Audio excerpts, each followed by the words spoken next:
আসসালামু আলাইকুম, বেঙ্গল কিচেনে সবাইকে স্বাগত। আজকে আমি একটা রেসিপি নিয়ে ফিরে এসেছি আপনাদের সামনে। বন্ধুরা কেমন আছেন? তো ভালো আছেন, আশা করি আপনারা ভালো আছেন। আমিও ভালো আছি আলহামদুলিল্লাহ। এবার আমি ছোট ছোট করে আলু কেটে নিয়েছি, ফুলকপি এইভাবে কেটে নিয়েছি। ফুলকপি আলু ভাজি রেসিপি আপনার শেয়ার করবো। কেটে ধুয়ে পরিষ্কার করে নিয়েছি। এবার গ্যাসে একটা কড়া বসিয়ে দিলাম, পরিমাণ মতন অয়েল দিলাম। যে সকল বন্ধুরা আমার ইউটিউব চ্যানেল নতুন, তারা সাবস্ক্রাইব অবশ্যই করবেন। সাবস্ক্রাইব করে বেল আইকনটা ক্লিক করবেন, যাতে নতুন নতুন ভিডিও আপনাদের সামনে এসে হাজির হবে। এবার জিরে ফোড়ন দিয়ে দিলাম, দিয়ে নাড়াচাড়া করে নিলাম। এবার কেটে রাখা আলুগুলো এবার দিয়ে দেবো। কেটে রাখা আলুগুলো দিয়ে আবার নাড়াচাড়া করে নেব। ফেসবুক থেকে যারা দেখছেন পেজটা ফলো করে আমার পাশে থাকবেন। আর আমার এই রেসিপি যদি আপনাদের ভালো লাগে কমেন্ট করতে ভুলবেন না, অবশ্যই কমেন্ট করবেন। আপনার কাছে রিকোয়েস্ট হলো লাইক করতে ভুলবেন না। লাইক কমেন্ট শেয়ার করতে অবশ্যই করবেন, করতে ভুলবেন না। এবার কেটে রাখা লঙ্কাগুলো দিয়ে দিলাম। আমি লঙ্কা কুচি কুচি করে কেটে দিয়েছি, কাঁচা পাকা লঙ্কা দুটোই কেটে দিয়েছি। এই ফুলকপিগুলো দিয়ে দিলাম, কেটে রাখা ফুলকপিগুলো দিয়ে দিলাম। দিয়ে এবার নাড়াচাড়া করে নেব। এভাবে নাড়াচাড়া করে নিতে হবে।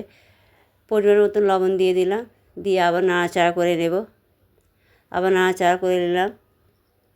আমি যেইভাবে করছি আপনারা এইভাবে করবেন, অবশ্যই ভালো লাগবে। হলুদ গুঁড়ো দিলাম, 1 চামচ হলুদ গুঁড়ো দিলাম, দিয়ে আবার নাড়াচাড়া করে নেব।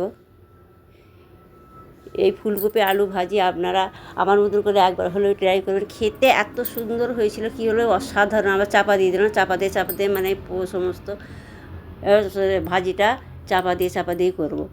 হ্যাঁ, চাপা আবার খুলে আবার নাড়াচাড়া করে নেবো। এইভাবে আমি ভাজতে থাকবো। বন্ধুরা খেতে এত অসাধারণ হয়েছে, কি বলবো আপনাদের বলে বোঝাতে পারছি না। যে ভাজি আমি এত করেছি জীবনের প্রথম, আজকে এত স্বাদ হয়েছে আর খেতে অসাধারণ। আমি তো বাড়িতে অনেক কিছু রান্না করেছি, কিন্তু এই ভাজি দিয়ে ভাত খেয়ে নিয়েছি।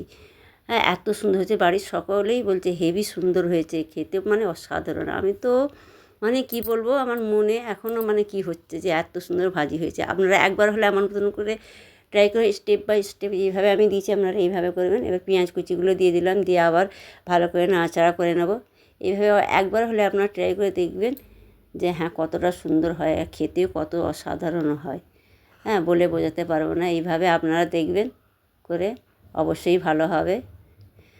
এবার ধনেপাতা কুচি দিয়ে দিলাম। বললাম না, স্টেপ বাই স্টেপ এইভাবে দেবেন, দিয়ে দেখবেন করে, অবশ্যই ভালো হবে। খেয়ে আপনারা কমেন্টে জানাবে কেমন হয়েছে। দিয়ে আবার নাড়াচাড়া করে নেব। এইভাবে নাড়াচাড়া করে ভাজিটা করে নিতে হবে।